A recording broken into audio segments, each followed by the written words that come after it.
Atalar atasına dönmesin. Övlad başı üstə bayraqda ata.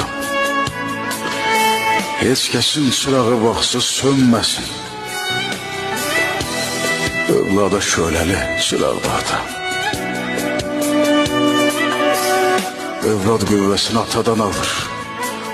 Ata qayğısıyla qalxır, uzalır. Övlad cavanlaşır. Ata qocalır.